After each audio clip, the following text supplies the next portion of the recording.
guys, I was sitting in the car.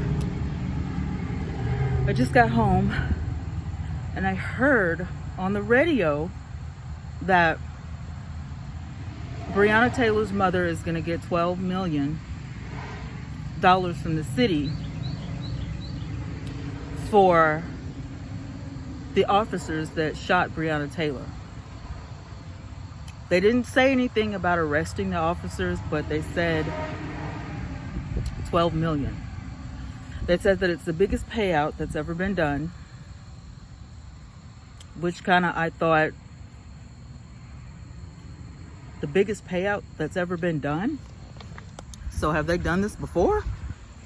I don't know. Anyway, I'm gonna go in the house and I'm gonna see what I can find and get this story underway. All right, here we go. Hey guys. Okay, so I know this is impromptu. I did not plan to do this because I didn't know how true this story was, but I pulled it up on my phone and it says city to pay millions to Breonna Taylor's mom, reform police. And this was in the Black media. Let me see, who's the author? blackamericaweb.com. And this story was covered by Dylan Lovan, the Associated Press. So, Louisville, Kentucky, which I have family out there, so I had to, send a text to my stepsister. I was like, what's going on? And she told me that, people had went live and they were talking about this and that it was in fact true. So the latest article is the one I'm about to read to you now. It says the city of Louisville will pay several $1 million to the mother of Breonna Taylor and install police reforms as part of a settlement of a lawsuit from Taylor's family, the Associated Press has learned. Okay, the settlement would be the largest sum paid by the city for a police misconduct case, which is what I heard on the radio. According to a person who has seen the settlement, the person asked to not be identified because the settlement has not been announced publicly until today. As I was coming home, I heard it on the radio and they did in fact say 12 million. And this, I'm talking about like on several different radio stations. So as I'm in transit from inner city Decatur home, it was all over the place. So this is like a few hours apart. The article continues to say that Taylor's shooting by police serving a narcotics warrant at her home has sparked months of protest in Louisville and calls nationwide for the officers to be charged in her death. The state's attorney general, Daniel Cameron, is investigating police actions in the March 13th shooting. The suit accused 3 Louisville police officers of blindly firing into Taylor's apartment the night of the March raid, striking Taylor several times. Taylor's boyfriend, Kenneth Walker, was in the apartment with her and fired a single shot that struck an officer in the leg. Walker said he didn't hear police announce themselves and said he thought he was guarding against an intruder. The settlement will include reforms on how warrants are handled by police.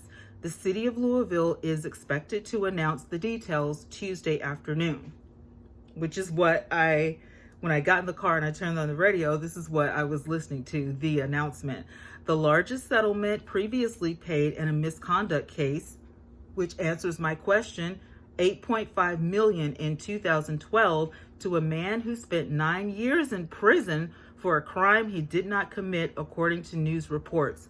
I think I actually heard about that or I saw it somewhere, but this is ridiculous. So that's the end of the article. So of course I'm going to do a short commentary. I'm really shocked at this. Okay, so if you did this before, the largest settlement previously paid in a misconduct case, $8.5 million in 2012, and here it is 2020, and there was no reform obviously for this. Like, What are these people thinking? Like, this is absolutely crazy. A lot of people have tried to, like, really just put a bad spin on this. In the case of Breonna Taylor, she was a criminal and she did criminal activity. I don't care who it is. I don't care what you did. Nobody has the right to bombard in your home and kill you while you're in the bed sleeping. That's ridiculous. It does not make a difference. They did the same thing with George Floyd. You know, well, he was a killer and he did this and that. So what? Does that mean that that gives a police officer the right to put a knee on his neck and just sit there and kill him in plain sight of everybody? That is ridiculous. Like, to me, my opinion is like, this right here is abuse of power.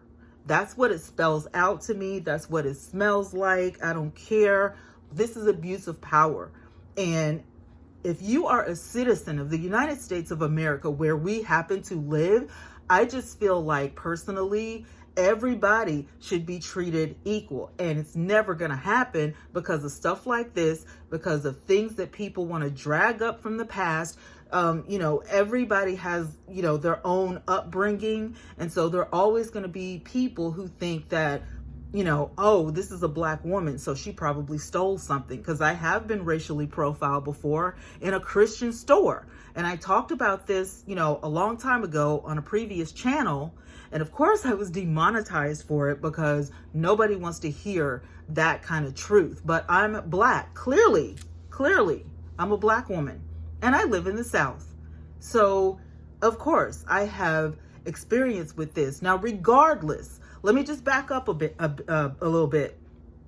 Regardless of if this was racial or not, if this was, you know, trying to catch a criminal or not, should the police be able to barge in your home, spray bullets everywhere, unannounced? You don't even say, this is the police, open up, you know, 2 or 3 times. And then, you know, if you don't open up, you know, we have a warrant, we can bust in your house. Clearly, if the boyfriend was awake, which obviously he was because he was able to try to protect their home, he would have heard somebody at the door. What is that? What do you guys think? Because this is just burns me up. And I'm sorry, because y'all know I don't usually do this, but this just really burned me up just a little bit. What do you guys think? Is it enough? Is the 12 million enough?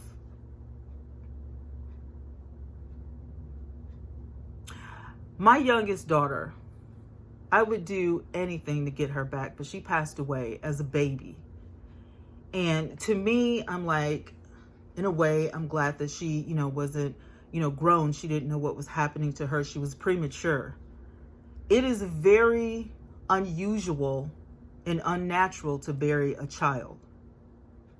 Now imagine, and I can't imagine if my daughter was an adult, a grown adult, and her life be taken away after she's got plans, after she's done so much, you know, education and getting her career on track and obviously thinking about building a life, you know, with someone else. And then all of a sudden that's not, I don't know, because that would torture me. I would be like, did she stay awake? Did she wake up? Did she feel anything? Like, it would just be torture. You understand what I'm saying? I want to know what you guys think. I want to know if this is enough, or do you think Breonna Taylor's mother still deserves to see the officers arrested for the murder of her daughter? Because that's really what it is. You know, and I don't care. I know you, listen, y'all don't know this, but I'm just going to be honest and tell you some of the stories that I report when I find things, you know, in the media, and I want to talk about it with you guys. I may have freedom of speech, but sometimes they take away the monetization. And so I've never had it completely taken away, but they will take away, like, maybe it can't be monetized in the United States or, you know, somewhere. And I'll talk more about that, the YouTube stuff, a little bit later. But I have gotten to the place where I don't really care, because sometimes you can't reword things. It just is what it is, if that makes sense. And this is crazy to me. Like, I have mixed emotions about it. You know, just say, okay, well, I'm a millionaire now, so I should forget about it. You never forget about burying your kid. You never forget about it. So I want to hear what you guys think. What do you think? Do you think this was enough? Do you think it's over? If you have articles, drop them in the comments below, because clearly this isn't over. We're going to hear from Breonna Taylor's family, which means that you and I, we're going to stay on top of this. Yeah. I just have a feeling this is not over. And for me, my opinion, which I hardly ever give, but my opinion is 12 million would not be 100% compensation for my daughter's life. Let me know what you guys think in the comments below. Let's get commentary started. Let's get, some opinions. If you guys read different articles, let me know. Feel free to speak in the comment section. Y'all know how we do. Keep it. Don't bite anybody's head off. Because this is a touchy subject, and I'm trying not to be emotional about it, but for some reason, this just struck me wrong today. So let me know what you guys think. I love you guys. Don't forget to like, comment, share, and most importantly, subscribe. You guys, we're on our way to 10,000 subscribers. I'm over halfway there. So share this out with somebody who's interested. If you guys are YouTubers and you have your community tab, share it out, and let's make this thing massive. Also, I do have other stories on my community tab. If you guys are interested, go to my community tab. And if you want to share a story with me, my about section here on YouTube has my contact information. So get in touch with me anytime. I love you guys so much. Mwah. Thanks for watching, and I can't wait to talk to you guys. Bye for now.